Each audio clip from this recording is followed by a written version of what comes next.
Lauren Boebert and MTG team up to cause chaos, attacking Second Amendment regulation to allow more mass murder. And mass murder. Why? Watch this. Fortunately, Colorado has seen much more than its fair share of these horrible tragedies. And Columbine being the first, I lived in Aurora when that happened. It was a very tragic event, but there was not anything in place to actually stop evil people. And it certainly wouldn't help if there were more if there was more legislation layered on.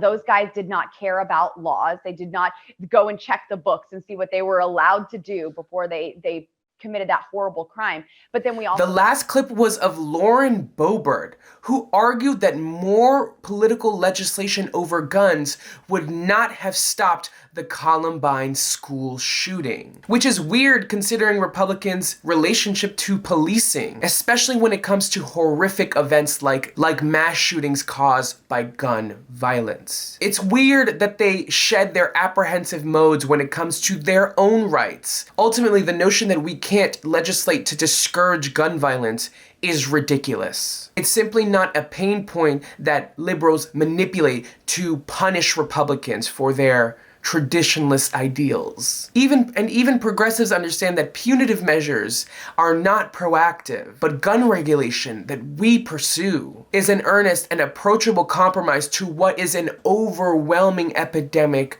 of gun violence, where shootings have infamously occurred back to back in Colorado and Georgia, Boebert and MTG's native states respectively. The notion that legislating gun violence would do nothing to mitigate its consequences is a malnourished criticism. But just watch this next clip of MTG jumping in to resist the question of gun legislation, claiming that murder is already legal. Watch this. See, murder is already legal in America.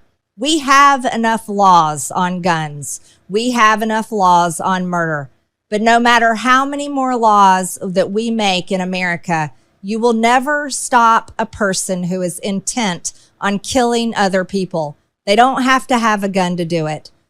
They murder people with knives, with their fists, with rocks, with cars. They can make homemade bombs. They can find a way to kill people if that's what that is what they want to do. And they're holding— Although her murderous, unyielding intent is odd, MTG is ultimately correct. Gun violence is a two-pronged issue. One that provides social welfare that proactively addresses issues that lead to things like murder, but more readily an effort to create gun legislation that make a person physically less capable of creating more destruction than they're intending. It's as simple as that. Having less of these weapons around means that less people will literally die. And Republicans want to pretend that regulating around these lines is impossible. But it's not. It's practical laws that have measurable successes. And their disregard of this reality is a manifestation of the continuing struggle for gun control. Did you like this video? Make sure to check out the next link where this Trump supporter sets the precedent for the next Republican election. Want to see more content? Make sure to click the link below for a running list of my content as well. This is all to say that when Boebert and MTG team up, we're all doomed to suffer.